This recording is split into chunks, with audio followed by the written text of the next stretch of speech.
And there you have it. The markets are officially closed on this Wednesday, May 21st. Welcome, investors and traders. I'm AJ Monte. And before we get into the charts, I'm just showing you the heat map from the S&P today. Basically, it's bleeding red with the exception of Google after they released their AI program, which is absolutely amazing. You have Motorola down here showing a little green. The Chicago Mercantile Exchange showing some green.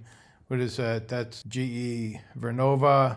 And then you got Motorola here, Corning, a little green. Other than that, it's looking pretty red. Now, that should not surprise you if you are a member of StickyTrades, because since last Friday and even before that, I've had my downside targets in the market in place. I have not moved those. Yes, they are extreme, but I have good reason to keep those in place. Looking at DIA, this is a hard pivot. It's a gap down on fairly high volume. Now, the reason, or the main reason I should say, why the market sold off is because we had a really poor result in the bond auction today, which was about $16 billion. And if you had a chance to read my article in Zero Hedge a couple of weeks ago, I talked about the major threat to the U.S. economy and to the markets being the $7.8 trillion of bonds that are coming due. Imagine what that will do to the markets if $16 billion is doing what we saw today in the markets with the Dow down over 800 points. So my downside target, again, is still extreme, but that's 368.12. Moving right along here, you have IWM, another big sell-off today, over 2%, almost 3% to the downside. Increase in volume, which means the sellers are motivated. Downside target is still 175.81. Looking at the Qs, we had another down day, but not as severe as what we saw in IWM and the S&P. You see, that is a shooting star. I talk about that quite a bit. Look at the volume down below. We have all of this green. There's 7 green candles in a row that's finally been broken by this red candle in volume, increase in volume on the way down. Remember, again, it means that the sellers are motivated. Down below, we got the stochastic crossing with a sell signal. We got the CCI crossing on Monday with a sell signal. See how the CCI leads the stochastic? Remember, that came on Monday, and today we just got the cross on the stochastic. It's one of the main reasons why I love the CCI so much. It's my favorite oscillating index, and I use it regularly. And I talk about it on almost every report. Now, one other thing about the Qs is that we still have a downside target here. So you might get a little bit of a bounce and then more or less a zigzag pattern in what we call the ABCD pattern. So keep an eye on that. The moving average will most likely act as a support level, at least for a brief moment in time. And then I think the continuation of the bears selling will continue to keep pressure on the overall markets. So downside target is 417.67 on the Qs.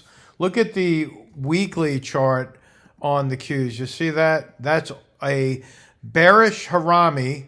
Let me move that on over so I can show you what the bearish harami looks like, coupled with a shooting star. So those are both bearish candles, and they're all rolled up into one pattern right there. We have the gap below the market on the weekly candles for QQQ, and that is what it looks like right here on the daily. So the extreme downside target for QQQ is 417.67.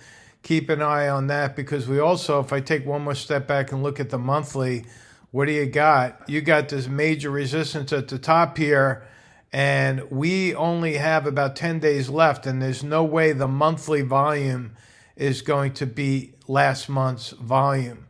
So remember, volume dropping on the way up is bearish. Volume increasing on the way down is bearish. We see that right there. And the oscillators, again, crossing with sell signals. Moving right along to SPY. You could see, again, another pivot, lower high, lower low, increase in volume on the way down. Pretty much a repeat performance of what we just looked at in the Qs, gap below the market right here, sell signal on the stochastic, sell signal on the CCI. My extreme downside target for SPY is 497.97. Now let's move on to the VIX, because if you remember, for the last 2 weeks, I've been giving the guarantee that this gap, which is the weekly gap. Let me back out to the weekly charts here, not to make you dizzy, but I got to show you what we're talking about here. See this red candle here? Well, last week, the VIX gap down, and it left a gap that will ultimately be filled at 2183. Today's high was 2105. So we still have some more upside on the VIX before that gap fills. But again, I continue with that guarantee. The gap will fill. Now, on the Monday night call that we had with our option traders, we put out a bullish trade on the VIX using UVXY. I cannot give you the details right now, but it is one of the contenders for the trade of the week. We had a great trading week so far, and it's only Wednesday. So on Friday, I'll highlight maybe 2, possibly 3 of the best trades that we've had, because they're all good, and it's really hard for me to pick the best of the best because they're all equally good. And so we have this gap here that will fill, and then we have another gap all the way up here on the VIX at 36.85. See that right there? That's an open gap. Now, like I said, this is going to be very interesting as we come into each one of the bond auctions, because we have to raise money to finance our debt. And if the bond prices are going down, interest rates are going up. And you have to think about this. This is a nice little cartoon that basically anyone can understand. Hopefully you've been on a seesaw when you were a kid. But bond prices drop to make them more attractive to those who are looking to buy our debt or buy the bonds. But what's happening is that the buyers are not showing up. So they have to raise interest rates to make the bonds more attractive for the buyers. Okay, so bond prices are dropping. They're getting cheaper. It's like when you go to Walmart and you see a bin full of goods or whatever it may be, toys, food, you see they're not selling. What does Walmart do? They lower the price. They have sales, right? They have the big sale to more or less motivate the buyers to come in and buy that product. Well, if we don't have buyers in the bond market, they have to lower the prices, which makes the interest rate on that investment a lot more attractive. And this is what happened today with only $16 billion in the bond auction. Imagine what's going to happen when the trillions start rolling in. Folks, I've been warning everyone for a long time, and I'm not going to go and say, I told you so, because this is just now beginning to unfold. The I told you so moment may come when we hit the March 2020 lows across the board. I still have those in place, by the way. If you think I'm crazy, just hold out. Time will tell. And you look at what's going on in the overall S&P, again, using SPY. If I go back and look at what's happening here compared to what we saw in even 2021, see this pivot lower from a lower high here. Well, in 2021, if we go back and look at the 10-year weekly chart right here, you see this? I've been telling people all the time that this is going to be a repeat of what we saw back here. And it's almost the exact footprint. You see, we have high 1, high 2 in the recent price action. Here we go, high 1, slightly higher, high 2. And then it broke out below the moving average, had a resistance here, and then we had a second resistance slightly higher from here. Well, what do we have? We had a resistance here, and now we have a slightly higher, but still a significant resistance in the weekly charts for the S&P. So what's to follow? Well, that's what's going to follow.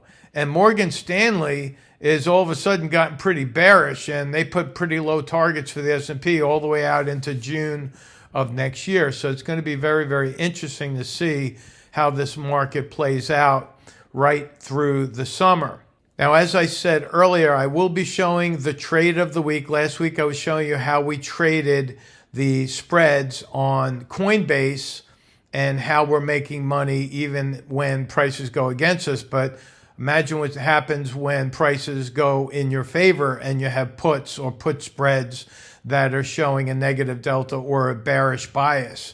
That's when things get very interesting. And I have to tell you, when you're trading the short side of the market, it's such a relaxed position because, while many people are sweating it out, and I do feel sorry for those people. I don't wish a bad market on anybody.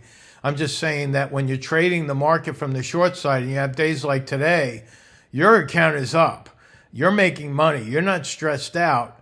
And knowing that even if the market went higher or moved against you, you could still make money rolling in the cash by adjusting your option positions. If you're interested in learning how to do that and you missed last week's market report, just go back. I'll put the link at the very end of this video. So all you have to do is click on it and you could go look at that as a review. And as part of the educational content that I'm putting out, I'm trying to put more educational content to drive viewers to our channel.